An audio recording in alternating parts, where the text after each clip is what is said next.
Magandang araw mga kaibigan.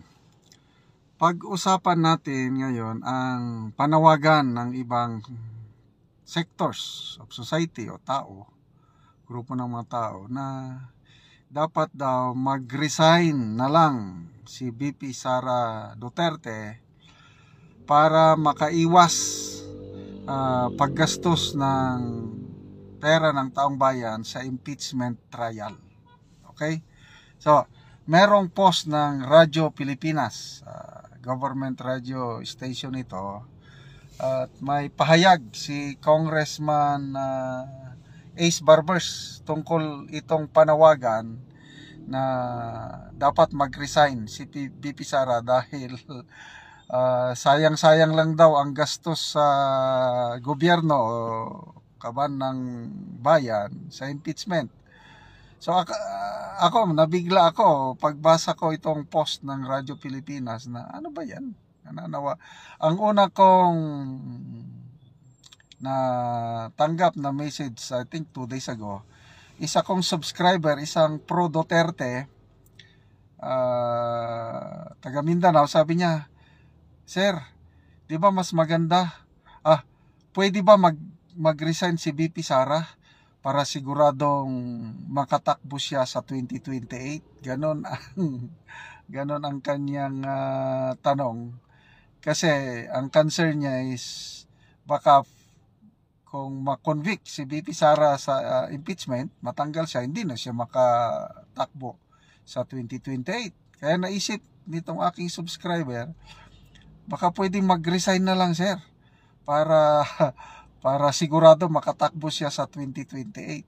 So, yun, ganong idea. So, ito naman, baliktad. Mga anti-Duterte, itong grupo na ito nagsasabi na dapat mag-resign ang VP para hindi sayang ang pera ng taong bayan magastos sa impeachment trial. Okay. So, I don't know, kayo, payag ba kayo na mag-resign si VP para lang makatipid ang gobyerno, hindi na wala ng trial na mangyari? I-comment ninyo. So ito, post ng Radyo Pilipinas, ano ang pananaw? Ano ang opinion ni Congressman Ace Barbers dito sa panawagan na dapat mag-resign na lang ang VP? Ito, sabi niya, "Well, mahirap naman sabihin natin na mag-resign ang ating Vice Presidente para hindi na tayo gumastos ng salapi. Hindi naman po pwede yun." Wow, maganda. Bigyan natin ng proseso. Bigyan natin ng due process. Karapatan naman din niya bilang Vice Presidente, at kahit sino sa atin, karapatan natin na depensahan ang ating sarili sa mga ganitong klase ng mga pagkakataon. Due process. Ito po ay nakasaad sa ating saligang batas at ito po ay karapatan ng bawat Pilipino. So, hindi dapat maging yan, parang dahilan lang na pagbitiwin natin sa pwesto, no. At saka, yung decision na yan, that's a personal decision. So, yan ang pahayag niya February 7, 2025. So, to me, tama itong opinion, tama itong pahayag ng congressman from Surigao del Norte.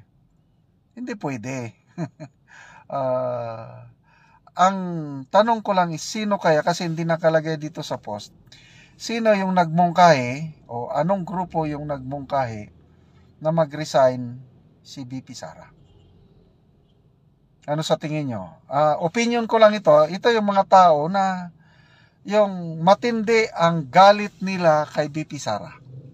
Ito yung mga tao na gustong-gusto nila mawala na si VP Sara sa political landscape sa ating bansa. hindi na nag-iisip, imposible itong suggestion nila na mag-resign ang VP Inday Sara.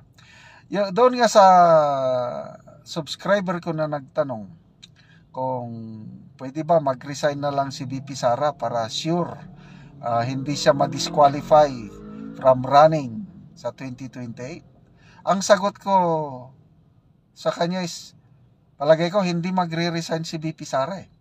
Kasi kung mag-resign si VP Sara para lang makatakbo sa 2028, it is an admission of guilt na para bang totoo yung paratang na nakadispalko siya ng confidential funds at lumalabas na kapit to ko sa posisyon, lumalabas na gustong-gusto niyang magpresidente, kaya sige, resign na lang para makatakbo ako sa 2028. Hindi yon gawain ni VP Sara. Yung character ni VP Sara is iba.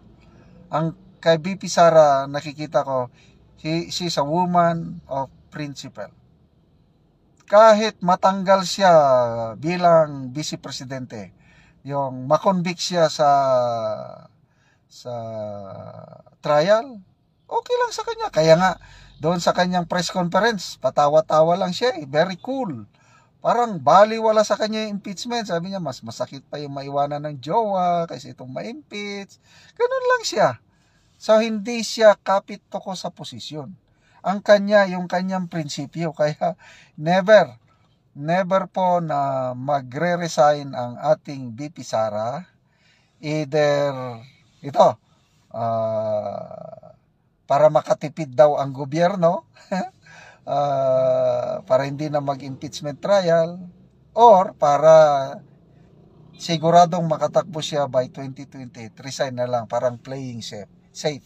Hindi po ganyan ang ating VP Inday Sara. Okay? So, salamat Congressman Barbers sa iyong pahayag na hindi pwedeng mag-resign.